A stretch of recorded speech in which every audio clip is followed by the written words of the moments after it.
Hi everyone, thank you for taking the time out of your day to watch this video. Now, today's video is going to discuss the thing I learned the most after spending 1 year in a monastery. Now, Mike Jacks asked me this question today during an Instagram live video that we did, and I think it's a great question and it inspired me to make this video. So for those of you that don't know, I have a very colorful past and I spent the majority of my life, over a decade of battling addiction and struggling. And all of that pain, suffering, and struggling led me to the monastery. Now, living at the monastery was very difficult. Um, you are in isolation. You are out of cell service range. There's no hydro other than a couple solar lights. There's no running water. There's no shower. There's a sauna. And there's a river. In the winter, it gets, around -40 and you're using, wood heat. You're burning wood in a fire. So if you're from the city and stuff, it's quite a change. Now, the hardest part about living in the monastery is being alone with your own thoughts and your own mind, because we're not used to that. And your own mind can be a very, very scary place. Now, during my time at the monastery, I did periodic silent retreats where I didn't talk to anyone. And the only time I seen people was when I would go get my food once a day for about 10 minutes. But I would try not to even look at people in the eyes or anything, because you're trying to do nothing but watch your thoughts and watch your mind and meditate. So for the first week of this month-long silent retreat that I did, I kind of eased into it. So I was still writing and reading the first week, and then the middle 2 weeks I completely stopped everything, and I wasn't doing anything but eating, sleeping, going to the bathroom, and meditating and watching my mind. I wasn't going for, nature walks or anything like this. I was doing nothing but watching this scary thing up there. And during this period of time, it was very hard, and I was going through a lot of mental torture and mental anguish, and it was unbearable. And it got so bad that I ended up packing a bag and leaving. I was like, screw this place. I don't need this.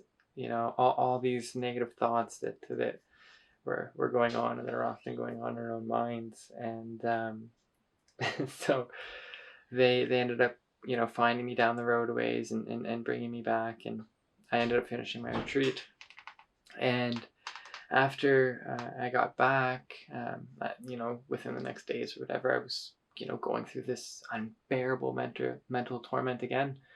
And it just got so bad. And I'm sitting there in meditation, and I'm just like listening to this go and go and go, and it wouldn't stop. It's just going and going with all these like negative thoughts, and it was honestly mental torture, and it just wouldn't stop. And then so I'm sitting there in meditation, and I had the thought arose that, no one else is in this kuti.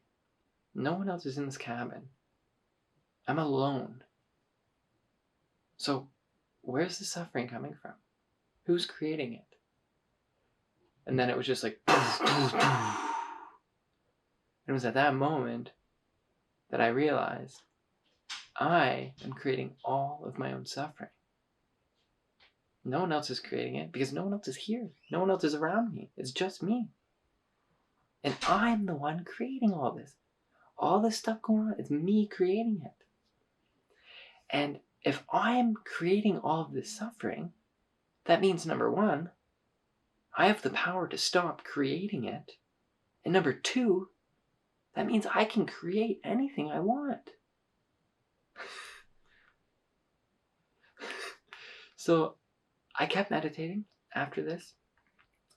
And I was filled with joy, and I was like, I was giddy. I was laughing like a little kid. I was like almost hysterical.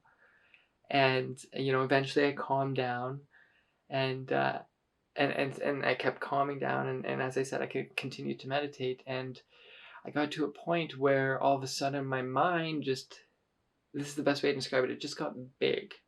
It got expansive, and it was empty and clear. I had the utmost clarity I've ever had in my life. And there was no thought. And it was just this big, expansive, empty space. And it was so, what's a word to describe this? It was so peaceful because it was so clear, if that makes sense. Like, there was just nothing there, and it was beautiful. And I had that experience a few times after that one. And I'm not going to say what that experience was. I'm not going to put a label on it. But just knowing that we can get to a state of such calm and peace by just doing nothing and sitting there in silence. It's pretty powerful. So, I guess to summarize the video, the thing I learned the most out of spending a year in a monastery, and I learned a lot more than this, but the greatest takeaway I have was that I'm creating all my own suffering.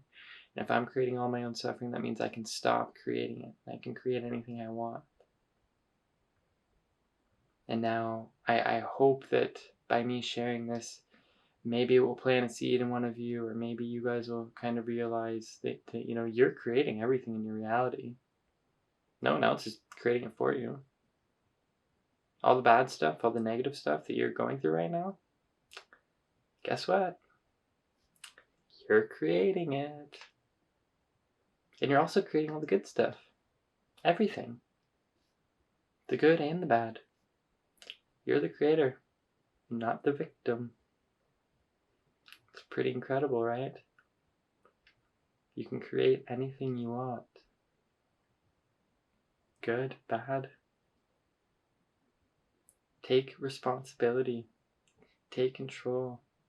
Stop blaming. Stop being the victim. Stop telling that story to yourself because it's just not true. I hope you guys enjoyed this video. And if you did, please like and subscribe. Thank you guys so much for watching, and I love you all.